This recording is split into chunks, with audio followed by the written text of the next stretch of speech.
네, 굿모닝 인포맥스. 이번에는 경제 이슈를 뜯어보는 경제 언박싱 시간입니다. 네, 오늘도 깊이 있는 소식을 쉽고 정확하게 알려드리겠습니다. 지난 15일 카카오 서비스가 전면 먹통이 되고 나서 완전히 복구되는 데까지 걸린 시간이 127시간 하고도 30분이었습니다. 네, 매우 긴 시간이죠. 이렇게 먹통 사태를 겪으면서 정치권에서는 이 플랫폼을, 거대 플랫폼을 독점화하는 이걸 규제하자 이런 법안들이 상정돼야 된다. 이런 목소리가 연일 나오고 있습니다. 예, 맞습니다. 이 플랫폼 하나에 의지하는 게 얼마나 위험한지 닷새 동안 피부로 체감하신 분들이 참 많으실 것 같은데요. 더 큰 피해를 막기 위해 관련 법안 제정이 시급한 상황이기도 합니다. 네, 오늘 서영태 기자가 미국과 중국, 유럽연합의 경우는 거대 플랫폼 기업에는 어떤 규제를 정의하고 있는지 규제에 관해서 얘기를 좀 해보겠습니다. 우리나라가 법안을 세우는데도 참고를 할 수 있겠죠. 네. 서영태 기자, 어서 오세요. 안녕하세요. 예, 안녕하십니까? 예. 자, 일단은 이 국정감사 시즌에 이 카카오 먹통 사태가 벌어지면서 원인 파악부터 재발 방지 대책까지 연이어 나오고 있는 상황인데 지금까지 정치권의 목소리를 좀 정리해 볼까요? 예, 앞서도 말씀드렸듯이 이달에 벌어졌던 카카오 먹통 사태가 대한민국을 또 며칠간 마비시켰습니다. 네. 저는 이번 사태를 보면서 카카오가 쏘아올린 공이 하나 생각하는데 한 질문 하나 사회에 던졌다고 생각하는데 카카오가 쏘아올린 공이라고 표현을 하고 싶은데 네. 플랫폼 독점화를 어떻게 방지해야 되지? 그런 질문을 좀 던진 것 같습니다. 네. 왜냐하면 카카오의 플랫폼 독점화로 인해서 저희도 많은 피해를 입었고 전 국민들이 네. 카카오톡 메신저를 맞아요. 이용한 5천만 명의 전 국민들이 좀 피해를 입었으니까요. 그렇죠. 어떻게 방지해야 될까 이런 질문을 갖게 됐고 저도 가졌고 그래서 다른 주요국들의 한 규제 현황을 좀 찾아봤습니다. 네. 보니까 법안을 이제 재개정하고 통과시키고 또 완성한 그런 주요국들을 찾아볼 수 있었는데요. 네. 또 결론적으로 보면 우리나라가 또 법안의 법률 제정에 관해서 다른 주요국보다 훨씬 늦다.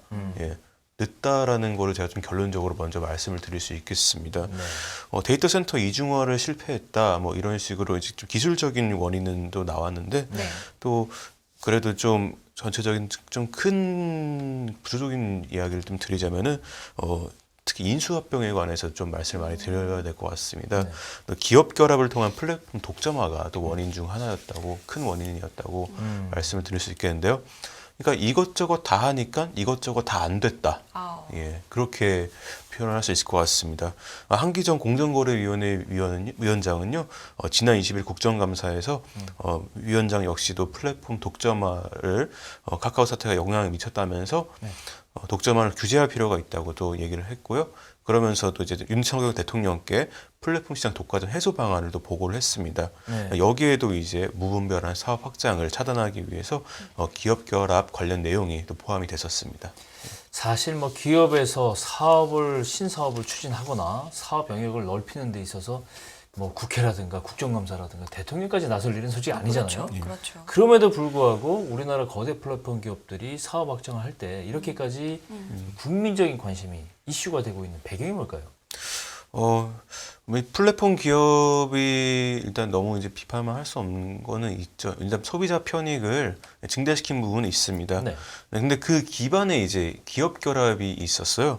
네. 그 기업 결합이 있고 그게 배경인데 소비자 편익을 높일 수 있었던 배경이고 원인인데 기업 결합 바탕으로 이용자에게 다양한 서비스를 제공했기 때문에 우리가 더 편리하고 사실 또 스마트한 또 그런 삶을 살 수 있었던 건 맞죠. 그건 예. 맞죠. 네. 예를 들면은 저도 지금 제가 주머니에서 이렇게 모바일을 꺼내가지고 네. 예, 카카오 쇼핑에 접속을 하면은 바로 서로 다른 상품들 비교하면서 맞아요. 제일 싼 게 뭐지? 하고 비교하고 바로 구매를 할 수도 있고요. 네. 카카오뱅크를 사용하면 제가 또 은행에 갈 필요도 없이 그냥 손가락으로 몇 번 누르면은 요새 예금 금리도 많이 올라가는데 네. 저도 예금 상품 하나 가입할 수 있고요. 네. 또 집에서 편하게 바쁜 출퇴근 시간에 또 카카오티라는 이제 모빌리티 앱을 또 이용하면요.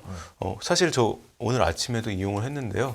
예, 또 택시를 바로 잡아가지고 회사로 또 출근할 수도 있고요. 그렇죠. 이렇게 카카오 아이디 하나만 가지고 있으면 이제 메신저, 쇼핑, 결제, 은행, 모빌리티, 엔터테인먼트 일상 중 필요한 모든 서비스를 저희가 다 이용을 할 수 있거든요. 네.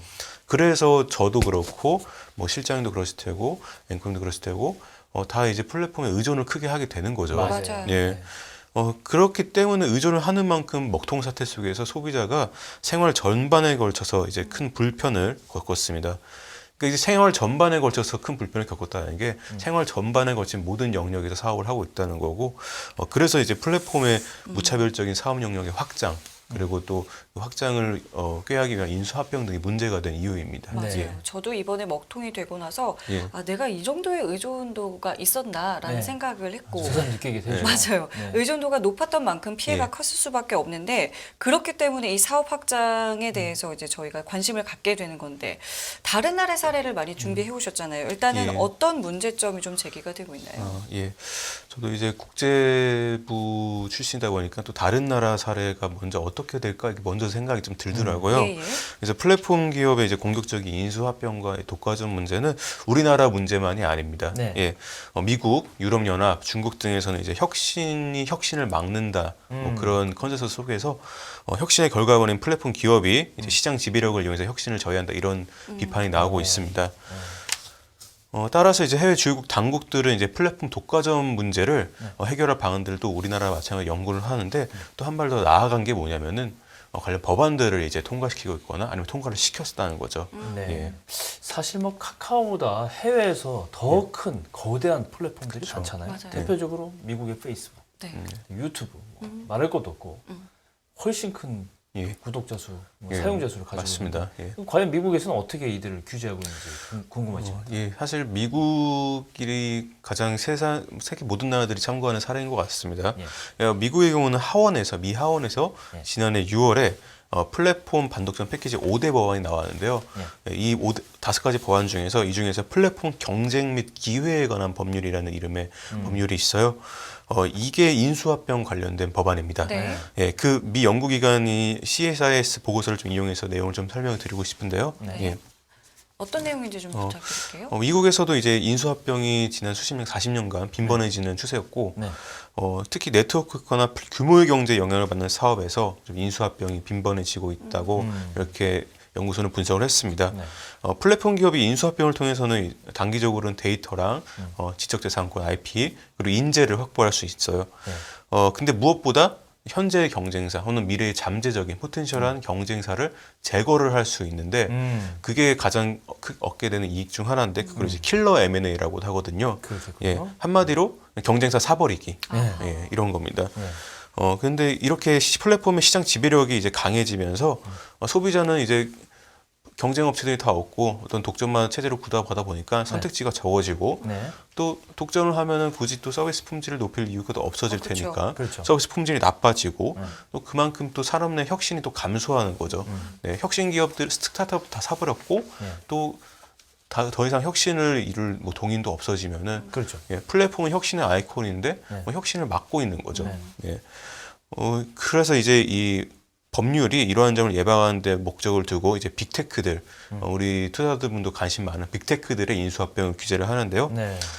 특히 이제 좀 중점적인 이제 포커스가 예. 구글의 모회사인 알파벳, 애플, 아마존 그리고 페이스북을 운영한 메타 이런 기업들이 대상입니다. 그렇죠. 이들 기업은 지난 20년 동안 인수합병을 수백 건을 했다고 합니다. 네. 예를 들면 구글은 이제 대표적으로 유튜브를 샀죠. 네. 지금도 시청자분들 유튜브로 시청하시는 분들 계실 텐데 네. 구글은 유튜브를 사서 지금 또 영상 시장을 좀 지배하고 있고요. 뭐 아마존은 자포스도 샀고 또 식료품 전문 체인인 홀푸드라고 있는데 홀푸드도 샀고 네. 뭐 애플도 다양한 기업들을 샀고 특히 메타도 그러니까 전 페이스북이죠.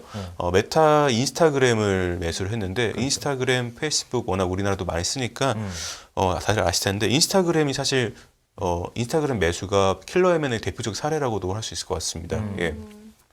사실 페이스북이 이제 점점 이제 이용자 수도 좀 줄어들다 보니까 증가세도 좀 둔화하고 하고 또 네. 인스타 쪽으로 많이 몰리고 하니까 인스타를 페이스북이 인스타 사버리는 사버리는 거죠. 네. 예. 페이스북이나 인스타 네. 페이스북 쓰시지 않나요? 아니, 예. 인스타 씁니다. 인스타 쓰십니다. 좀 젊으시네요. 예. 원래 이제 페이스북이 30대, 40대, 50대 이쪽이고 네. 그리고 또 좀 젊은 20대들은 인스타를 써가지고 이제 페이스북도 거기에 위협을 느껴가지고 이제 딱 인스타를 매수했는데 예, 실장님 같은 분들이 또 이렇게 인스타를 쓰고 하시니까 이게 자꾸 이제 젊은 감각을 또 찾으시고 또 새로운 혁신 스타트업의 어떤 뭐라고 해야 될까 미디어를 찾으시니까 페이스북도 이렇게 킬러 M&A를 해버린 겁니다. 네. 예. 예. 과연 이렇게 플랫폼이 네. 이 독점을 나올 수 있는 이런 네. M&A, 킬러 M&A 같은 이 구조적인 문제가 굉장히 구체적으로 이제 있는데 서 기자가 말한 아마존, 애플, 네. 메타, 구글이 그래서 어떤 문제를 일으켰는 건지 좀 궁금합니다.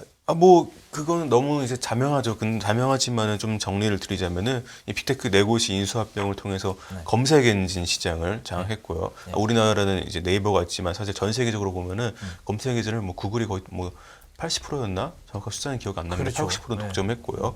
모바일 OS는 저희 구글의 안드로이드 안드로이드. OS나 아니면은 애플의 OS밖에 쓸 수 두 개잖아요. 두 개잖아요. 예. 네. 그리고 앱스토어 또한 마찬가지고 두 회사가 장악했고 네. 소셜 미디어도 마찬가지고 온라인 쇼핑, 뭐 클라우드 컴퓨팅 다양한 시장에서 통제력을 강화를 했습니다. 인수합병을 통해서요. 근데 결과적으로 이러한 빅테크들이 통제력을 강화하는 와중에 그로부터 발생하는 어떤 비용들은 네. 저희 같은 이제 소비자들이 편익 증대되는 면도 있지만 소비자한테 전가되는 면도 있고 그렇죠. 그리고 또 소기업들이 치렀다는 그런 비판이 미국 내에서 많이 있었던 거죠. 예. 그래서 이 법안이 이제 좀 포인트가 좀 구체적으로 뭐가 있냐면 인수합병이 시장 경쟁을 해치지 않는다는 점을 플랫폼 기업 스스로가 좀 증명하도록 했습니다. 쉽게 말해서 경쟁사를 매수하는 게 아니고 또 시장에서 지위를 강화하는 게 아니라는 점을 중요한 게 뭐냐면 법적으로 법적으로 못 박았다는 거죠. 예. 그 중국도 이 거대 플랫폼을 보유한 국가 네. 가운데 하나잖아요. 그렇죠. 중국의 사례도 궁금해지는데 어떻습니까?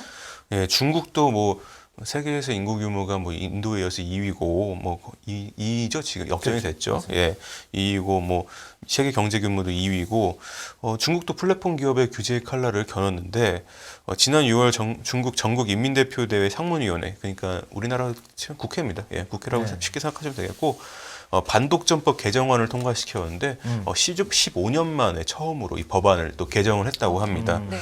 정식 명칭은 중화인민공화국 반독점법입니다. 네. 아까는 이제 플랫폼 경쟁과 기획하는 법률 미국의 법안이었고 네. 이 중화인민공화국 반독점법은 여기는 이제 빅테크가 법 규정을 어기고 경쟁을 할 때 그러니까 경쟁을 해치는 기업 결합을 할 때 네. 과징금 한도를 크게 늘리는 내용이 부과가 됐는데 네. 예. 기존에는 한 1억 원 정도 가징금 한도였는데 매출액 10%를 과징금 한도로 수정을 해버렸어요. 네. 그러니까 중국의 이제 양대 빅테크 플랫폼 대표적으로 하면은 이제 알리바바와 텐센트인데 네. 이들이 이제 인수합병 규정을 이제 법률을 위반하면은 수천억 원에서 수조 원까지 이제 과징금 낼 수 있다 그런 분석이 나오고 있습니다. 중국 참 이거 약간 좋지 저는 의외라고 생각합니다. 어. 중국은 사실 뭐 국가 주도 경제를 가지고 있고 지금 일부 자본시장 경제를 도입하다 보니까 이제 이런 문제가 생기는 건데 중국은 뭐 당부터 독점인데 뭘 독점을 새롭게 규제한다는 게 좀 어불성설이긴 합니다만 어쨌건 중국의 현실이 그렇습니다. 중국이 이제 과징금 규모를 엄청나게 키워가지고 이 무차별식 기업 결합을 막는다 뭐 이런 식이죠. 예. 중국도 이제 당부터 독점이라고 말씀하셨는데 근데 그 당이 문제시되는 시기는 뭐냐면 일단은 너무 강해진 플랫폼을 좀 우려를 하는 거죠. 네. 예, 너무 강해진 플랫폼과 그 플랫폼의 영향력과 정치적 영향력을 또 우려를 그러니까 하는 거고. 조금 결이 다른 예. 것 같아요. 근데 또 그 플랫폼의 정치적 영향력을 또 우리나라에서는 많이 주목을 했죠. 네. 마윈이 뭐 공산당이 대든다 이런 식으로 알리바바. 그렇죠. 근데 경제적 영향력도 봐야 되는 게 마찬가지로 혁신을 계속 막고 있다 뭐 이런 거죠. 왜냐하면은 산업 생태계가 잘 가꿔져야 되는데 IT 네. 산업 생태계가 뭐 포식자가 다 먹고 있으니까 네. 중국도 사실은 뭐 미국과 경쟁하면서 기술을 계속 발전시켜야 되는데 산업 생태계를 제대로 가꿀 수가 없다는 그런 문제 의식이 있었고요. 또 제 법안을 좀 들여다봤습니다. 중국 법안을 좀 찾아봤는데 이 개정안 제 4장에 이제 경영자 집중 그러니까 우리식으로 하면은 이제 기업 결합인데 경영자 집중이라는 게요. 네. 경영자들이 뭐 집중된다 뭐 이런 식으로 이해를 하시면 되겠고 여기 26조에 따르면은 어떤 인수합병 거래가 국무원 그러니까 중국의 행정기관인데 행정기관이 정한 신고 기준에 미치지 못하더라도 경쟁을 해칠 가능성이 있다는 어떤 증거가 있으면은 국무원이 이제 신고를 요구를 할 수 있다는 겁니다. 좀 소프트한 것 같이 보여더라도 이게 좀 큰 함의가 있는 게 우리나라가 좀 우리나라랑도 좀 결이 좀 비슷한 게 있어서요. 기존에는 인수대상 기업이 이제 매출액이나 영업이익 같은 그런 숫자, 실적 그런 걸 보고 인수대상 기업이 크면은 크면 신고하라 이거였었는데 사실 IT 업계에서는 그게 좀 기준이 다르게 적용이 된다는 거죠. 예. 그러니까 반독점 당국이 다른 기준을 적용할 수 있도록 권한을 키워주는 법률인데 사용자 수, 그러니까 MAU라고 하잖아요. 네. Monthly Active User, 그래서 그렇죠. 월간 활성 이용자 수, 뭐 이런거나 트래픽이 우수한 그런 작은 스타트업들 그런 것들은 성장 잠재력이 있는 기업이고 미래의 잠재적인 어떤 플랫폼에 대한 큰 대형 플랫폼에 대한 위협인데. 이런 것들이 대형 플랫폼에 먹히는 것을 이제 감독하려는 거고 이거는 우리나라 공정위도 같이 추구하는 방향입니다. 예.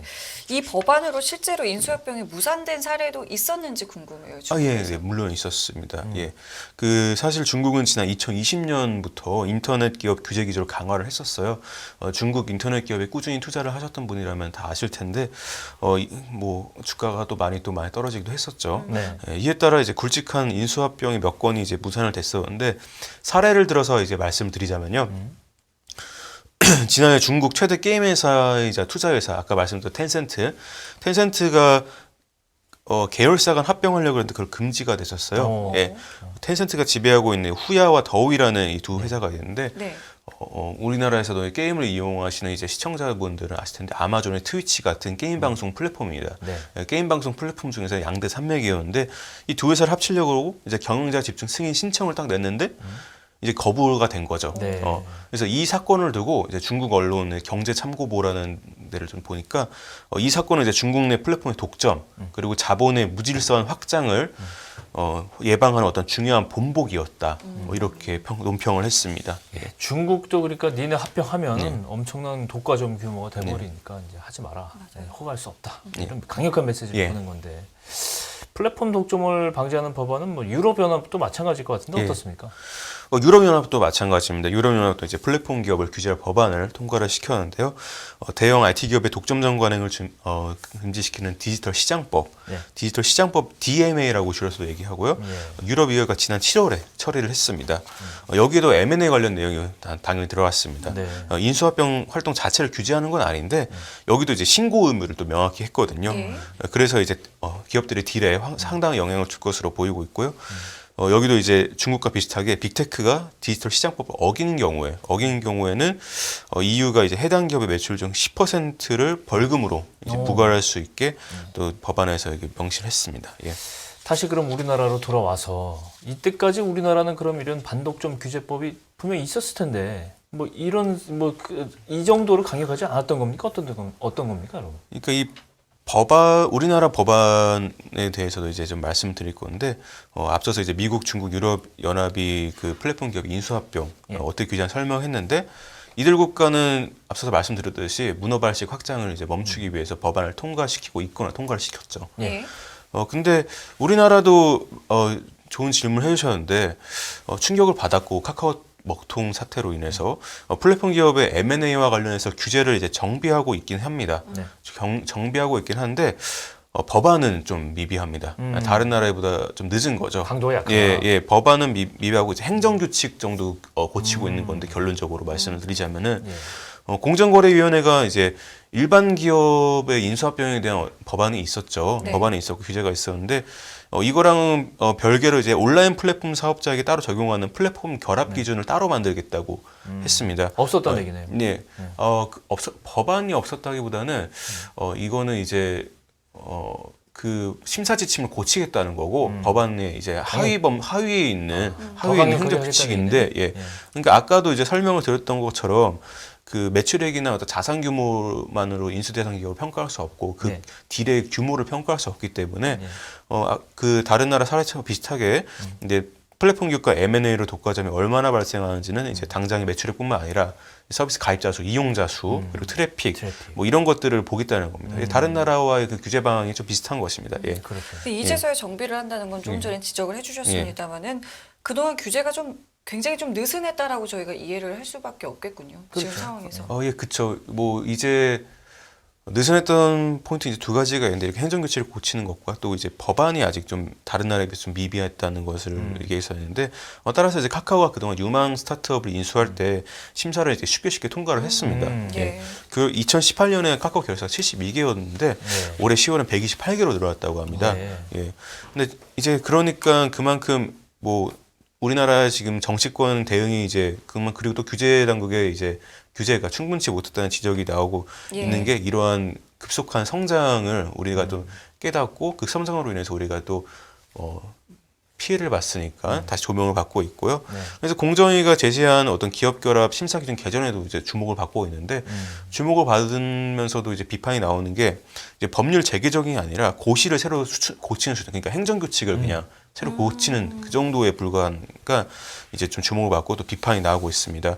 네. 업계에서는 플랫폼 규제를 법률로 좀 규정을 해야지 그 제재가 실효성을 갖출 수 있고 또 규제 대상에게 좀 명확성을 줄 수 있다는 그런 의견이 나오고 있는 것입니다. 예. 확실히 해외 사례와 비교를 해보면 네. 우리 당국 특히 의회 입법부가 좀 플랫폼 규제 분야에서 좀 뒤처져 예. 있다. 뭐 이렇게 생각을 가질 수밖에 없는데 플랫폼들이 거대 플랫폼들이 무차별적으로 이렇게 벤처들, 스타트업들을 인수하면서 혁신을 막고 예. 또 재난 리스크 관리도 실패하고 이 국민들에게 정말 라이사가 주던 즐거움과 편의성만 생각하던 시절이 이제 좀 더 제도가 보완되겠다. 네, 라이사 맞습니다. 뭔지 아시죠? 저 잘 모릅니다. 저도 잘 모르겠습니다. 아 그렇습니까? 예. 예, 하여튼 그 다음에 그 방송 네. 끝나고 한번 물어보시기 알겠습니다. 바랍니다. 네. 네, 알겠습니다. 이게 지금 이야기를 들어보니까 좀 합리적이고 또 선진적인 플랫폼 규제가 자리를 잡았으면 좋겠다라는 생각이 들었고요. 오늘 서영태 기자와는 여기서 인사를 드리겠습니다. 오늘 고맙습니다. 예, 감사합니다. 네, 수고했습니다. 예. 네, 깊이가 다른 경제뉴스 연합뉴스 경제TV 경제를 읽으려면 꼭 알아야 될 이슈를 풀어보는 경제 언박싱 여기서 인사드리겠습니다. 네, 시청해주신 여러분 감사드리고요. 저희는 내일 이 시간에 다시 찾아뵙겠습니다. 네, 지금까지 김경훈 성규미였습니다. 고맙습니다. 고맙습니다.